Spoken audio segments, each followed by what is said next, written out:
आज से हम अपना नया पार्ट स्टार्ट करेंगे फिजिक्स में, दैट इज ऑप्टिक्स, जो आपकी 10th क्लास का सेकेंड पार्ट है ऑप्टिक्स। हम इलेक्ट्रिसिटी, मैग्नेटिज्म ये सब कवर कर चुके हैं, तो अब हमें ऑप्टिक्स के बारे में पढ़ना है। ऑप्टिक्स का मतलब क्या है? सिंपली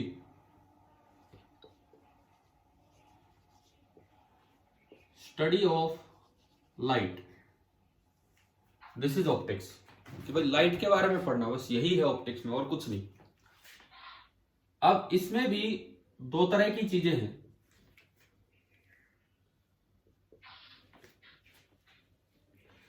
एक तो है कि to study about simple phenomena, reflection, refraction, इस तरह की बातें, इस तरह की चीजें पढ़ लेना विदाउट नोइंग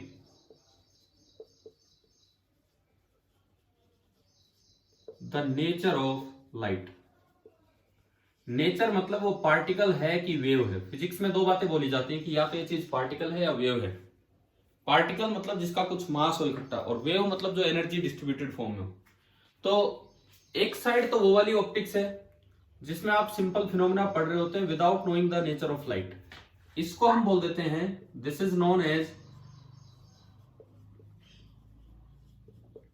ज्योमेट्रिकल ऑप्टिक्स। इसको नाम दिया जाता है ज्योमेट्रिकल ऑप्टिक्स, या इसी में क्योंकि लाइट रेज का यूज करते हैं, इसी को एक और भी नाम दे दिया जाता है रे ऑप्टिक्स। दूसरा होता है to study about the nature of light. Nature of light के बारे में पढ़ना, नेचर ऑफ लाइट के बारे में पढ़ना, और इसको बोल देते हैं फिजिकल ऑप्टिक्स।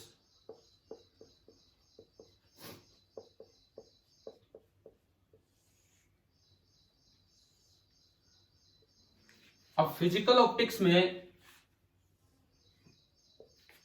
दो पार्ट है। एक में माना गया कि light as a wave, light as a wave अगर मानते हैं, उसे नाम दे देते हैं वेव ऑप्टिक्स। और एक में माना गया लाइट एज ए पार्टिकल, और जहां पे लाइट को पार्टिकल माना गया है उसको नाम दे दिया जाता है क्वांटम ऑप्टिक्स। तो कुल मिलाकर ये ऑप्टिक्स का पूरा डिवीजन है। लाइट कभी रे की तरह, कभी वेव की तरह, कई चीजें हमें इसमें पढ़नी होंगी। तो आपको ये ध्यान रखना है, जो सिंपल फिनोमेना पढ़ेंगे वो ज्योमेट्रिकल या रे ऑप्टिक्स होती है। जब हम नेचर ऑफ लाइट की बात करेंगे, वहां दो तरह का नेचर आएगा कि लाइट वेव है कि पार्टिकल है। तो ये वेव ऑप्टिक्स हो जाएगी, और ये particle optics means quantum optics. पहले तो ये बताओ, ये डिवीजन समझ में आया क्या? किस तरह से ऑप्टिक्स को डिवाइड किया है? देखो, क्लास 10th में हम पढ़ेंगे ये, क्लास 12th में जाके ये होता है, बट एक आइडिया होना चाहिए थोड़ा सा कि कब कैसा नेचर है, तो इसलिए ये जिक्र करना जरूरी है स्टार्टिंग में। आपकी बुक में, चलो उससे पहले मैं एक बात और पूछता हूं आपसे यहीं पे, does light travel in a straight line और नॉट? दोबारा एक बार जवाब दो, does light travel in a straight line और not? Yes, sir. Yes, sir. Light travels in a straight line in classes 6 to 10th, but in 12th class it learns how to bend. क्या समझ में है आपको? बताओ कि भाई light अभी यूं लगा लो, एक बच्ची है, 6 से 10th क्लास तक वो बच्ची है, तो उसे मुड़ना नहीं आता, वो सीधी चलती है। 12th क्लास तक जाते जाते वो बड़ी हो जाती है, तो उसे समझ में आ जाता है कि बैंड कैसे होते हैं। अब मेरा सवाल है, does light travel in a straight line और नॉट? Not always. No. हाँ, Not always. अब आगे से ये बात याद रखना कि नॉट ऑलवेज, Not al- क्योंकि लाइट बैंड भी हो जाती है। अब आप ये समझो कहां पे कैसे, शुरुआत हम यहीं से कर रहे हैं। स्ट्रेट लाइन में चलेगी वो ज्योमेट्रिकल ऑप्टिक्स है, जहां बेंडिंग हो जाएगी वो वेव ऑप्टिक्स है। तो एक बार हमें पता होना चाहिए कि कब बेंडिंग होती है कब नहीं होती है। सबसे पहले हम इसी चीज पे आते हैं। देखिए, कोई भी वेव Recording भी भेजो। कोई भी वेव है, उसका एक फिनोमिना होता है जिसको नाम दिया जाता है डिफ्रैक्शन फिनोमिना। किसी भी वेव में एक फिनोमिना होता है जिसको नाम दिया जाता है डिफ्रैक्शन फिनोमिना। वेव फिनोमिना है ये डिफ्रैक्शन फिनोमिना। डिफ्रैक्शन का मतलब ही होता है बेंडिंग ऑफ वेव। कब कब होगी कोई भी वेव बेंड? ये बेंड तब होगी जब कोई ऑब्स्टेकल आया या कोई अपर्चर मतलब छोटा होल आया कोई भी बीच में, लेकिन उसका जो साइज है that is comparable to wavelength of wave. Wavelength term हम 9th क्लास में पढ़ चुके होते हैं साउंड वाले चैप्टर में।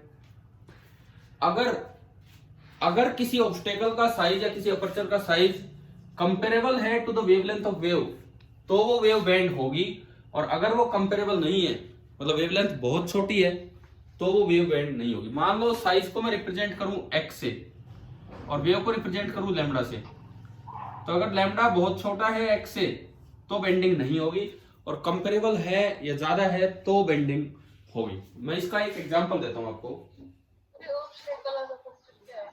क्या ऑब्स्टेकल या अपर्चर? देखो, ऑब्स्टेकल मतलब जैसे मैं एक एग्जांपल दे रहा हूं, आप यहां से समझना। आप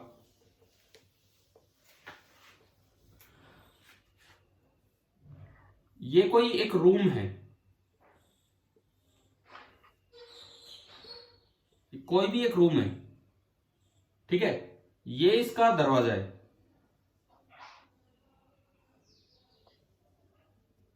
मान लो दरवाजा खुला हुआ है, ये रूम के बाहर का पार्ट है। आप यहां खड़े हो, रूम के बाहर आप यहां खड़े हो, बाहर ये दरवाजा यहां है, ये दीवार है। अब कोई दो आदमी अंदर है रूम के, या खड़े अंदर ये, तो आप ये बताओ, वो दीवार के उस साइड, आप दीवार के इस साइड हो, दरवाजा उधर है, क्या वो आपको देख पाएंगे या क्या आप उनको देख पाओगे या नहीं? बताओ, अरे बताओ, ये समझ में आ रहा है क्या सिचुएशन है? एक रूम है, आगे दरवाजा है, दरवाजे से घूम के पीछे अंदर दो आदमी खड़े हैं, इधर मैं खड़ा हूं बाहर, तो क्या मैं उनको देख पाऊंगा कि नहीं? बताओ, बताइए, जवाब दीजिए, क्या वो मुझे दिखेंगे? नहीं दिखेंगे, दिख ही नहीं सकते यार, वो तो उस साइड है, दिखेंगे नहीं। लेकिन अगर वो बात करते तो क्या उनकी आवाज मुझे सुनाई दे जाएगी? Yes, sir. तो ये है क्या? अब यही से समझो आप, दिखना ना दिखना वो डिपेंड करता है लाइट वेव पे, वो डिपेंड करता है लाइट वेव पे। सुनना ना सुनना वो डिपेंड करता है साउंड वेव पे। हमारी जो साउंड वेव होती है उसकी वेवलेंथ लगभग 1 मीटर के आसपास होती है। साउंड वेव की वेवलेंथ लगभग 1 मीटर के आसपास होती है, और हमारी जो लाइट वेव होती है, लाइट वेव, उसकी वेवलेंथ लगभग 400 से 700 नैनोमीटर होती है। पता है क्या ये? कभी ये डाटा पढ़ा हो? जो हमारी विजिबल लाइट है उसकी वेवलेंथ होती है 400 से 700 नैनोमीटर। अब नैनो का मतलब क्या होता है? नैनो का मतलब 10 पावर -9। नैनो का मतलब है 10 पावर -9। तो यानी कि ये नियरली हो गया 5 इंटू, मैं इसको 500 मान रहा हूं, 10 की पावर -7 मीटर। देखो, इसकी वेवलेंथ, साउंड वेव की वेवलेंथ है 1 मीटर, इसकी वेवलेंथ बहुत छोटी है। दरवाजे का साइज मीटर में होता है, दरवाजे का साइज लगभग मीटर्स में होता है। इवन कोई हॉल भी होगा उसका साइज भी मीटर में या सेंटीमीटर में चला जाता है, इसमें नहीं जा पाता है माइक्रोमीटर की रेंज में। यहां जाके 10 की पावर -7 या 8 या 9 या 6 यहां नहीं जाता है। तो आप यूं बताओ कौन सी वेव बैंड होगी और कौन सी वेव बैंड नहीं होगी, बताइए। किस वेव की wavelength comparable to size of door है? भाई दरवाजे का जो साइज है वो नियरली मीटर्स में होता है। साउंड वेव की वेवलेंथ नियरली 1 मीटर है, लाइट वेव की वेवलेंथ 10⁻⁻7 मीटर। तो आप बताओ किस वेव की, लाइट या साउंड, किस वेव की वेवलेंथ डोर? साउंड। तो कौन सी वेव बैंड होगी? Sound wave. इसीलिए साउंड वेव बैंड हो जाती है और लाइट वेव बैंड नहीं होती है। अगर लाइट वेव की वेवलेंथ भी मीटर में होती, अगर लाइट वेव की वेवलेंथ भी मीटर में होती तो फिर क्या होता बताओ? फिर क्या होता? आप सर ये भी बैंड हो जाती है। बैंड होने का मतलब हमें वो नजर आ जाते। ये तो भगवान का शुक्र है कि लाइट वेव की वेवलेंथ मीटर में नहीं है, नहीं तो आप कहीं भी क्या छुप सकते थे कभी भी। दरवाजा खुला हो ना हो आवाज सुनाई दे जाती है कि नहीं बताओ? थोड़ा सा भी हो लगा तो आवाज सुनाई देती है हमें।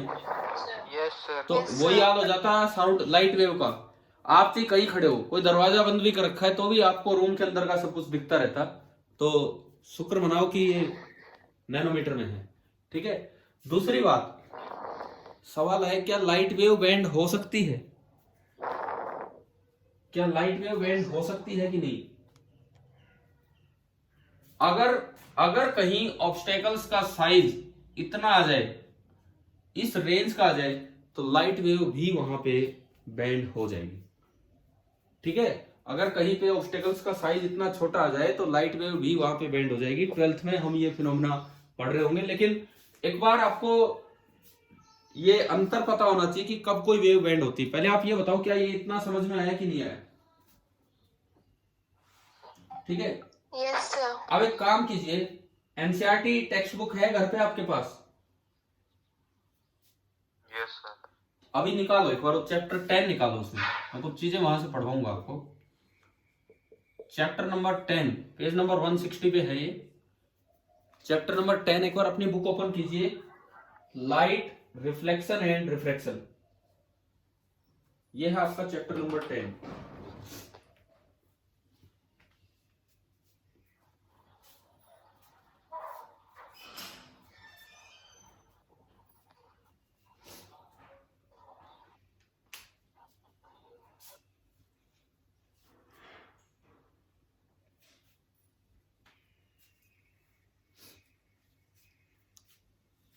हाँ भाई, मिला क्या? पेज निकाल लिया आपने?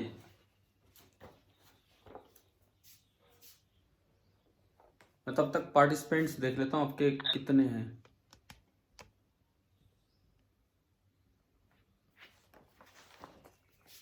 इकतीस, दो सेक्शंस मिला के 31, मतलब 29 स्टूडेंट्स हैं भाई। यार एक तो आप लोग अपनी अटेंडेंस टाइम पे भेजा कीजिए, अटेंडेंस अपनी टाइम पे भेजा कीजिए डीपी सर को, क्योंकि आप बहुत लेट तक भेजते रहते हो, उसका कोई मतलब नहीं है। और दूसरी बात, क्लास रेगुलर अटेंड कीजिए।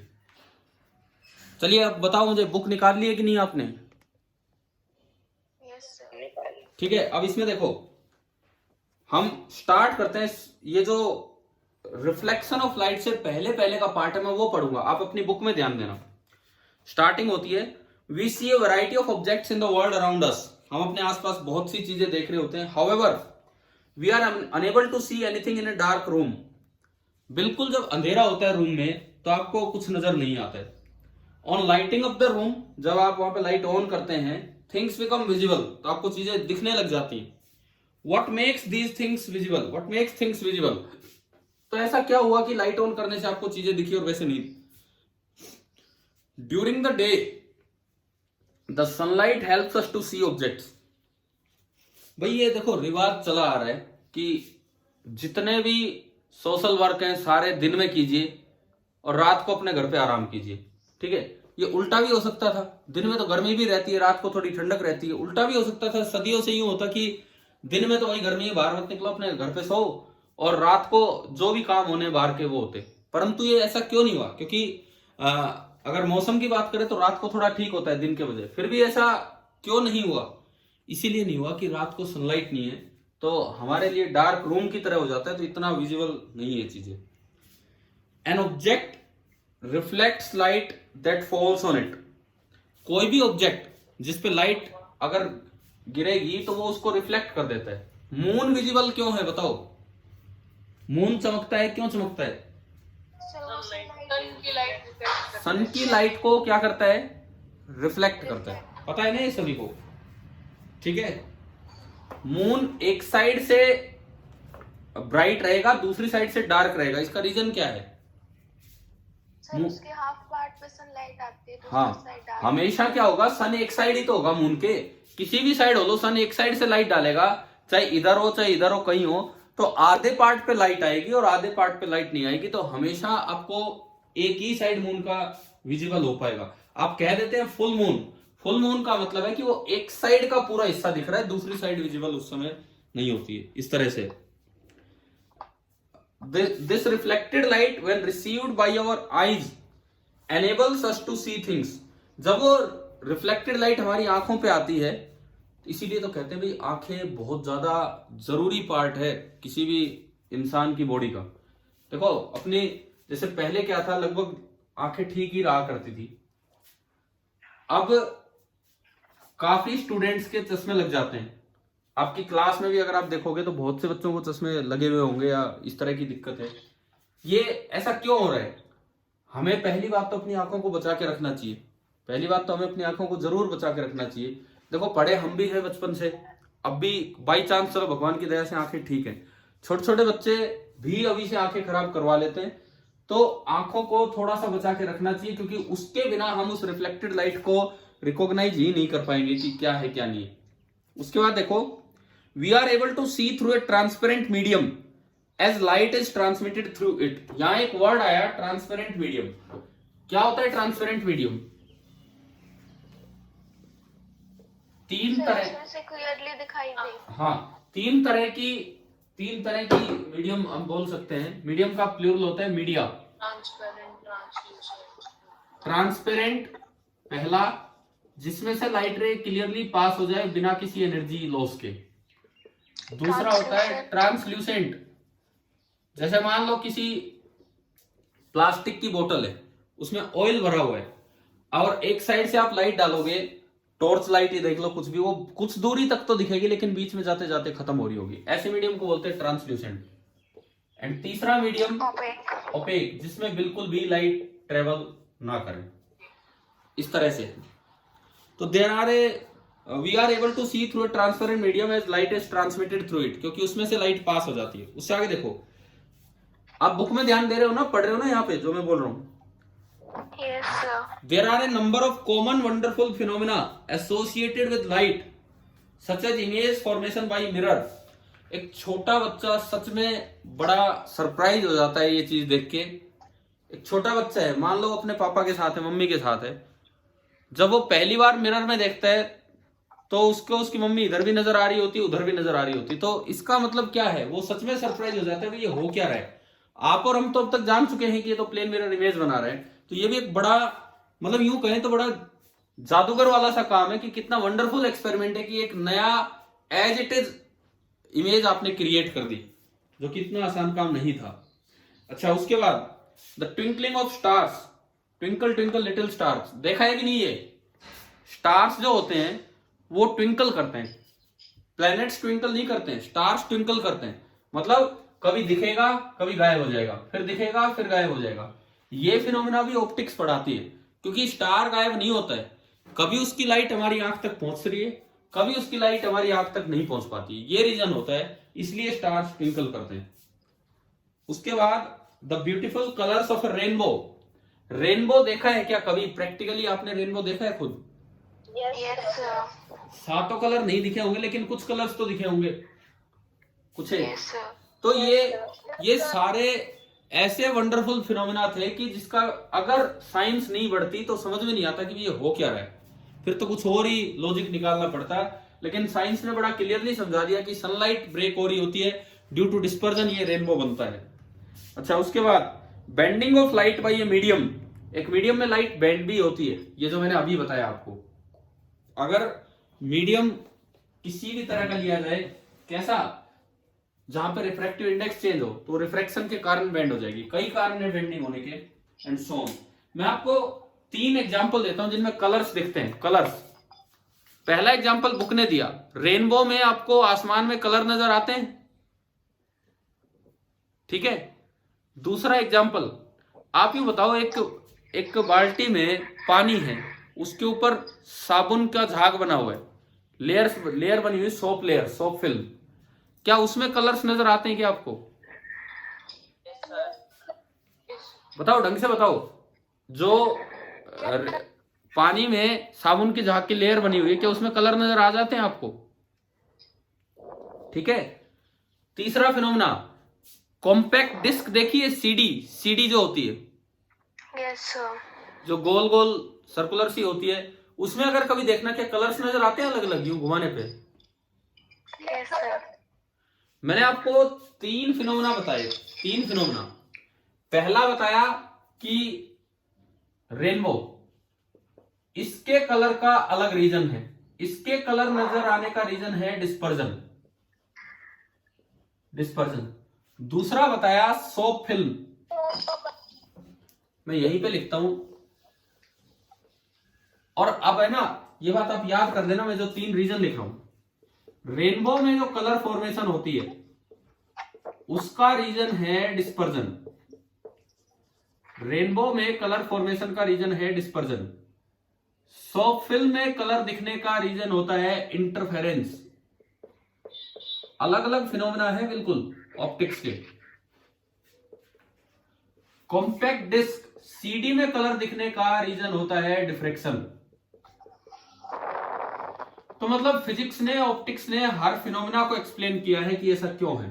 तो ये कलर, आप, अब मैं ये कह रहा हूं, ये डिटेल बाद में आती रहेगी, 12th में आती रहेगी, लेकिन अभी एनटीएससी में भरोसा नहीं होता किस तरह का क्वेश्चन आ जाए, कोई सिलेबस की लिमिट नहीं होती है। तो क्या आपको ये 3 बातें याद हो जाएंगी, 3 फिनोमेना के नाम? बताओ, ऐड कर लेना अपनी कॉपी में। रेनबो डिस्पर्जन की वजह से, सोप फिल्म में कलर इंटरफेरेंस की वजह से, और कॉम्पैक्ट डिस्क में डिफ्रेक्शन की वजह से, रेनबो में डिस्पर्जन की वजह से। ठीक है, आगे देखिए, study of the properties of light helps us to explore them. जब हम लाइट की प्रॉपर्टीज पढ़ेंगे तो ये सारी चीजें एक्सप्लेन हो जाती हैं किस तरह से ये सब पॉसिबल है। नेक्स्ट पैराग्राफ स्टार्ट होता है, सुनिए। By observing the common optical phenomena around us we may conclude that light seems to travel in straight line. भाई शैडो बनती है, आप लाइट बीम के आगे खड़े हो जाओ, क्या लाइट आपके आर पार निकलती है क्या पीछे? आप लाइट बीम के आगे खड़े हो जाओ, क्या लाइट बीम आपके आर पार निकलती है? नहीं निकलती। No, sir. वहां पे शैडो बनती है। इससे आइडिया लगा कि light travels in a straight line. देखो, मान लो ये कोई टॉर्च लाइट है, सपोज कीजिए ये कोई टॉर्च लाइट है, और इसके सामने एक दीवार खड़ी कर दी हमने, कुछ दीवार क्या, छोटा बोर्ड है। क्या हुआ ये? सर ने बीसी टाइम मीटिंग ले रखी है 7:30 बजे। आईसी सर की मीटिंग कौन सी क्लास की है? F1 की होगी, F1। तीनों की नहीं है यार, तीनों की नहीं हो सकती। ठीक है, वो जो F1 स्टार की नहीं है सर, बस अरे यार, मैं 2 बार क्लास ले रहा हूँ, सुनो बात ऐसी है। एक अभी मैं क्लास ले रहा हूँ 7 से 8 वाले टाइम में बीच में, और एक बार हमारी क्लास होगी 12:45 से, और वो जो अगले 40 मिनट होंगे उस तरह से। तो मैं क्या बताऊँ कौन सा, या तो आईसी सर से मैं बात कर लूंगा। अभी जो इस क्लास में वो इसमें रहे, अब बीच में क्यों जा रहे हैं? ठीक है, मैं चलाऊं अपना काम आगे। क्या पढ़ा रहा था मैं यहाँ पे? देखिए, light travels in a straight line, ये बात पता लगी यहां से कि सनलाइट आ रही है, आप बीच में खड़े हो गए, सनलाइट आ रही है, आप बीच में खड़े हो गए, और देखो ये दीवार है, ये दीवार है, यहां पे आप खड़े हैं, मैंने टॉर्च हटा दी है, मैं सनलाइट की बात करता हूं, बाहर से सनलाइट आई, तो आप बताओ दीवार पे आपकी शैडो बनती है कि नहीं? Yes, sir. बन जाएगी ना। मतलब यहाँ पे अंधेरा हो गया, बाकी दीवार पे रोशनी, यहाँ पे अंधेरा हो गया, तो इसका मतलब लाइट बैंड नहीं हो पाई, लाइट बैंड नहीं हो पाई, तो इट मीन्स शैडो बनी है। लेकिन एक और बात है, सन यहां है, मान लो दिस इज सन, जब हवाई जहाज उड़ती है, हवाई जहाज बड़ी है कि आप बड़े हो? हवाई जहाज। हवाई जहाज, प्लेन, एरोप्लेन बड़ा होगा, तो उसकी शैडो तो और भी खतरनाक बननी चाहिए, यहां से लेके यहां तक। मतलब आपका तो छोटा सा साइज है, छोटी शैडो बनी है, इसका मतलब जब भी कोई हवाई जहाज ऊपर चलेगी तो उसकी शैडो तो इस तरह बनेगी कि पूरे शहर को कवर कर देगी। हाँ भाई बताओ, समझ में आ रहा है क्या कैसे हो रहा है? जब ऊपर हवाई जहाज चलेगी तो सनलाइट के बीच में आने से इसकी इतनी बड़ी शैडो बनेगी कि एक दो शहर तो पूरे कवर हो जाने चाहिए जब तक वो हवाई जहाज कुछ दूरी से निकलेगी। कैसा होता है क्या? हवाई जहाज की शैडो देखी है नीचे कभी? No sir. कभी नहीं देखी। इसका मतलब वहां लाइट बेंड हो रही है, इसका मतलब वहां पे लाइट बेंड होने लग रही है और तभी यहाँ पे हिस्सा ये नहीं बना। तो कुछ फिनोमेना ऐसे हैं जो हमें दिखा रहे हैं कि light travels in straight line, साथ ही साथ कुछ फिनोमेना ऐसे भी है जो हमें ये दिखा देते हैं कि लाइट बेंड्स। तो हमें ये हार्ड एंड फास्ट रटना नहीं है कि light travels in a straight line, it can bend under special conditions. तो अभी देखते हैं ये वाला पैराग्राफ क्या कहता है। By observing the common optical phenomena around us we may conclude that light seems to travel in straight line. अगर आप कॉमन ऑब्जर्वेबल फिनोमेना देखते हो, जैसे आदमी था, उसकी इमेज बनी और शैडो बनी, तो उनसे लगता है कि light travels in straight line. The fact that a small source of light cast a sharp shadow of an opaque object points to the straight line path usually indicated as ray of light. ये कहता है कि ये जो एक small जो भी object है, इसकी जो शैडो बनी है, स्मॉल सोर्स इसलिए कि हमसे सन बहुत दूर है तो स्मॉल सोर्स का काम कर रहा है। इसकी जो शैडो बनी है जहां रे ऑफ लाइट नहीं पहुंच पा रही है, तो इट रिप्रेजेंट्स की light travels in a straight line. यहां पे एक वर्ड आया रे ऑफ लाइट। अब मैं फिर से एक बात आपको बता देता हूं, अगर कभी यूं आ जाए, क्वेश्चन आ जाए कि हवाई जहाज की शैडो क्यों नहीं बनते, तो क्या रीजन देंगे आप इसका? हवाई जहाज की शैडो क्यों नहीं बनती है? उसके कॉर्नर से लाइट बेंड हो जाती है, और ये लाइट कॉर्नर से बेंड होने के फिनोमेना को क्या नाम दिया जाता है? डिफ्रैक्शन। तो आप नाम देंगे due to diffraction of sunlight इसकी शैडो नहीं बनती, due to diffraction of sunlight इसकी शैडो नहीं बनती। अच्छा आप सुनो, आगे सुनो। एक वर्ड आया रे ऑफ लाइट,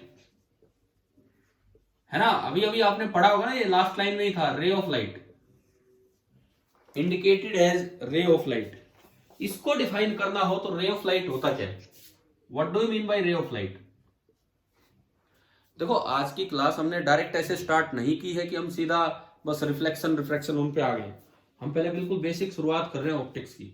रे ऑफ लाइट का मतलब क्या होता है? रे ऑफ लाइट का मतलब है direction of propagation of energy किस डायरेक्शन में प्रोपेगेट हो रही है? With the limit wavelength tending to 0।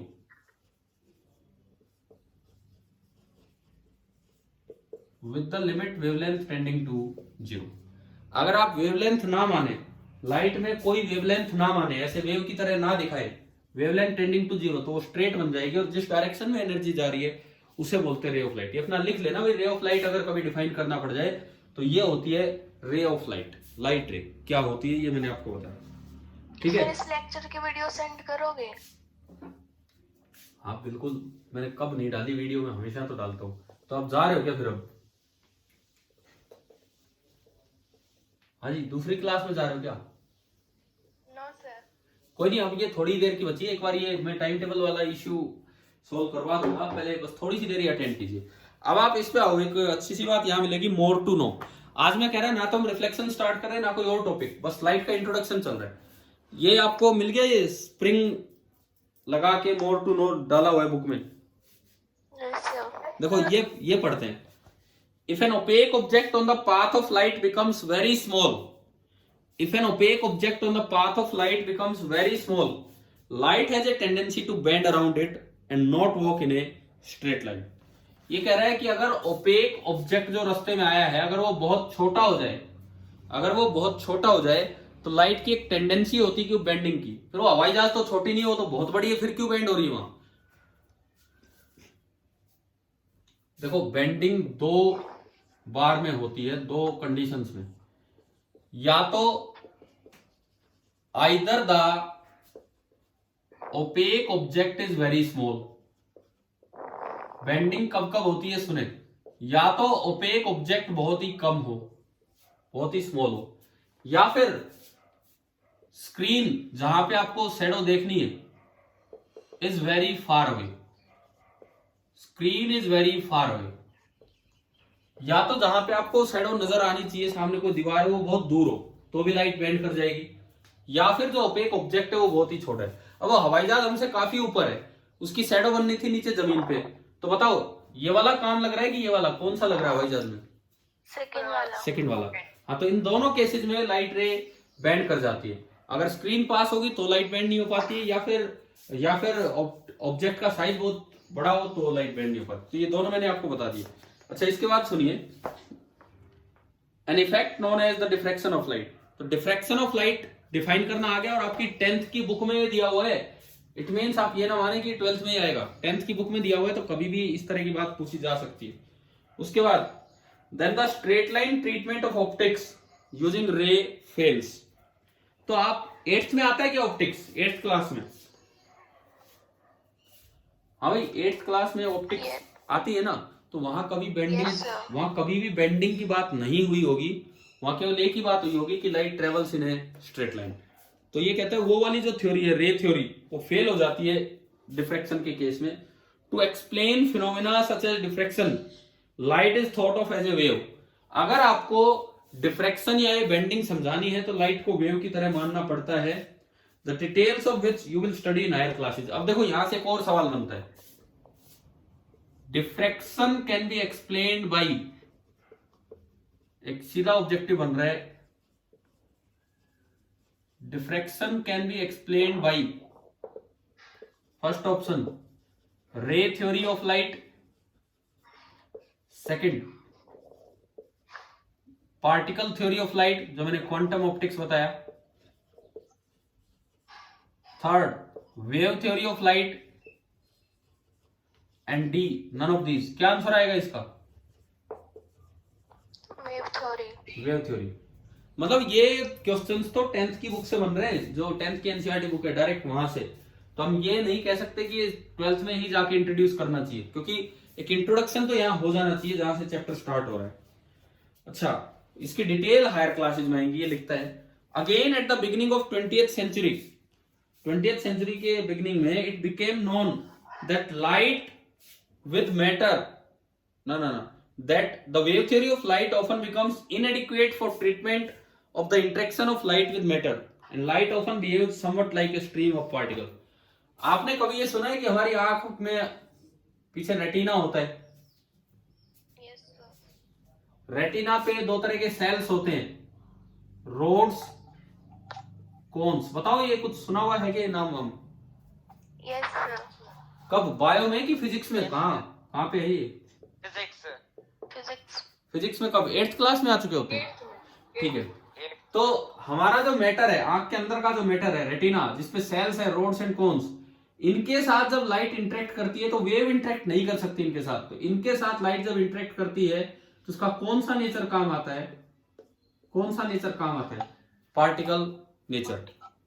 तो ये पाया गया कि वेव नेचर इनएडिक्वेट है, इनसफिशिएंट है, सफिशिएंट नहीं है सभी फिनोमेना को समझाने के लिए। जो वेव नेचर है वो इनसफिशिएंट है, वो सारे फिनोमेना नहीं समझा सकता है। तो एक और थ्योरी बनी जो आइंस्टाइन ने बनाई थी, फोटोन थ्योरी। फोटोन एक लाइट पार्टिकल का नाम होता है, प्रोटोन नहीं, फोटोन। फोटोन मुझे लगता है केमिस्ट्री में कहीं ना कहीं आ चुका होगा।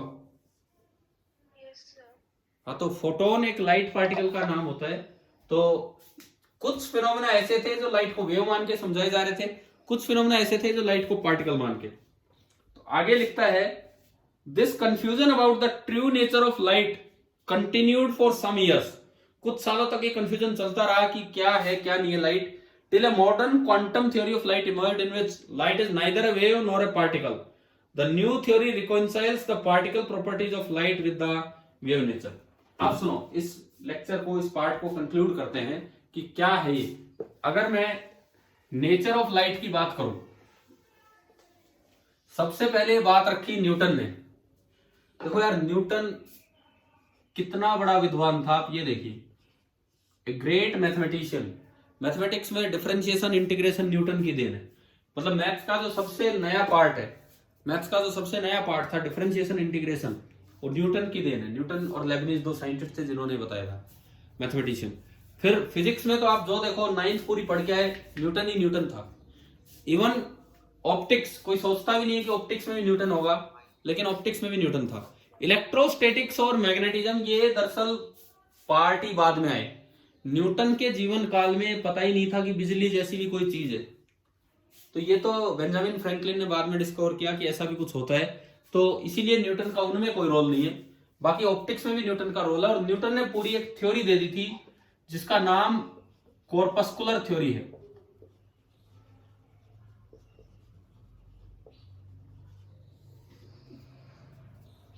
कॉर्पस्कुलर थ्योरी, इसमें लाइट को एक पार्टिकल्स माने गए, कॉर्पसल्स नाम दिया गया। बाद में पता लगा ये थ्योरी तो थोड़ी इनएडिक्वेट है, फेल हो रही थी वो, लेकिन कई साल बाद फिर लाइट को माना गया कि लाइट एक वेव है। और लाइट को वेव नेचर देने वाले थे क्रिश्चियन हाइजेन। ये एक साइंटिस्ट है जिन्होंने लाइट को वेव माना, परंतु वो कई गलतियां कर गए, कई गलतियां। उन्होंने लाइट को मान लिया मैकेनिकल वेव। 9th में पढ़ा है मैकेनिकल और non mechanical wave. Yes, sir. इन्होंने लाइट को माना मैकेनिकल वेव, जो कि गलत था। बाद में पाया गया कि लाइट कैसी वेव है, नॉन मैकेनिकल। वो तो वैक्यूम में से भी चल के आ जाती है।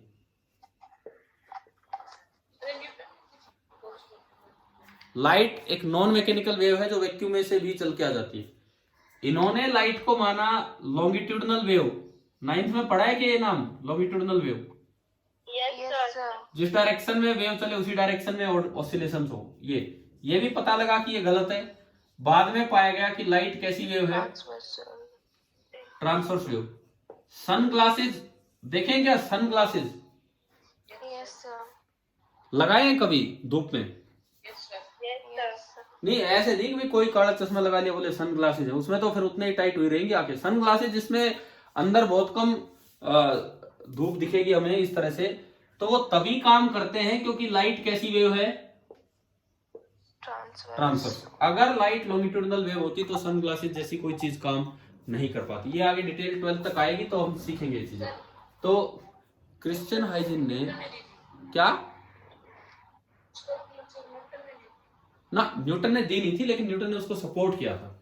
शुरुआत न्यूटन ने नहीं की थी, बट न्यूटन उसका बड़ा भारी सपोर्टर था और उसने पूरी बुक लिख दी थी उस पर, कॉर्पस्कुलर थ्योरी पे। इस तरह से हुआ था। अच्छा, अब सुनो, आगे सुनो। फिर आए एल्बर्ट आइंस्टाइन। इन्होंने थोड़ा नेचर ठीक किया इसका।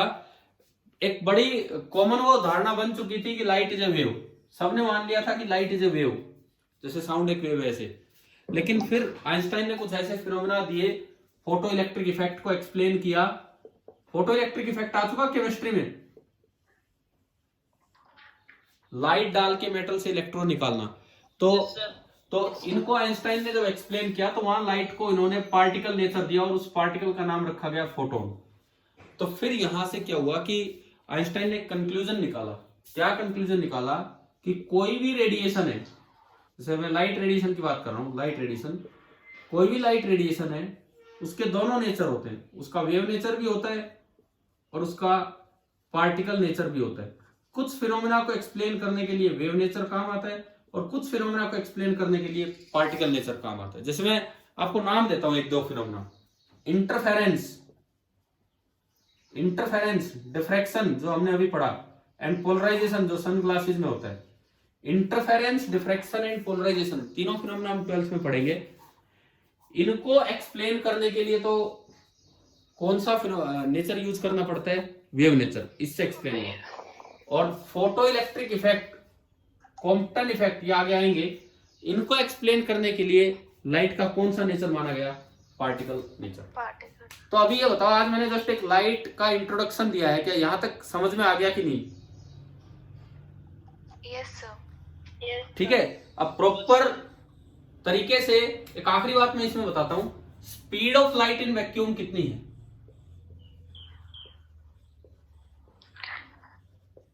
Speed of light in vacuum,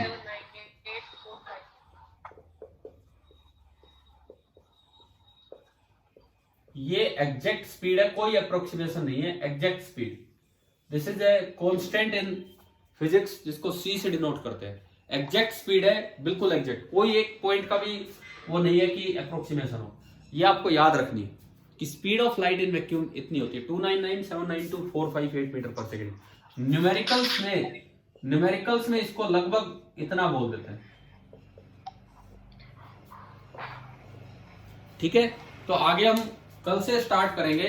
हमारी क्लास रोज 7:05 पे स्टार्ट हुआ करेगी। AM, PM नहीं AM। ठीक है भाई, चलिए ठीक है, बाय। भेजो